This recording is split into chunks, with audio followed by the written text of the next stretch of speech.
ఆంధ్రప్రదేశ్‌లోని నలుగురు మంత్రులకైతే గనక చంపేస్తామంటూ వార్నింగ్‌తో కూడినటువంటి లేఖలైతే వచ్చాయి. ముఖ్యంగా ఫ్యామిలీతో సహా అంటూ ఈ లేఖలైతే రావడం తీవ్ర కలకలం రేపుతోంది. మీరు చూస్తే ఇది మావోయిస్టుల పేరు మీద అయితే రావడం జరిగింది. ఎవరెవరికి లేఖలొచ్చాయి ఏంటని వివరాలు తెలుసుకుందాము. ఏపీ మంత్రికి మావోయిస్టుల నుంచి అయితే గనక బెదిరింపొచ్చాయి. మంత్రితో పాటు కుటుంబ సభ్యులను కూడా హతమారుస్తామంటూ మావోయిస్టుల పేరుతో లేఖ రావడం ఇప్పుడు కలకలం రేపుతోంది. ఏకంగా మంత్రి పేషికే ఈ లెటర్ వచ్చింది. వ్యవహారంపై మంత్రి కార్యాలయం అధికారులు తుళ్లూరు పోలీసులకు అయితే ఫిర్యాదు చేశారు. ఈ లేఖ వ్యవహారంపై ఇప్పుడు పోలీసులు ఆరా తీస్తున్నారు. అసలు ఈ లేఖ ఎక్కడి నుంచి వచ్చింది ఏంటి అంతా కూడా దర్యాప్తు అయితే చేస్తున్నారు.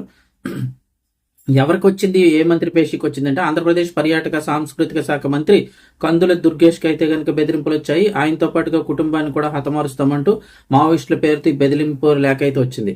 ఏకంగా అమరావతి సచివాలయంలో ఉన్న మంత్రి పేషికి లేఖ రావడంతో అందరూ ఒక్కసారిగా ఉలిక్కిపడ్డారు.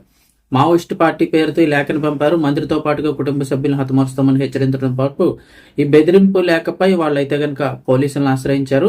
ఇక అలాగే చూస్తే గనక గుంటూరు జిల్లా తుళ్లూరు పోలీస్ స్టేషన్లో ఫిర్యాదు చేశారు. అయితే ఈ యొక్క కందుల దుర్గేష్ గారికి కాకుండా మంత్రులు కొల్లు రవీంద్ర, అనగాని సత్యప్రసాద్, సత్యకుమార్ కూడా బెదిరింపులు వచ్చినట్లయితే తెలుస్తోంది.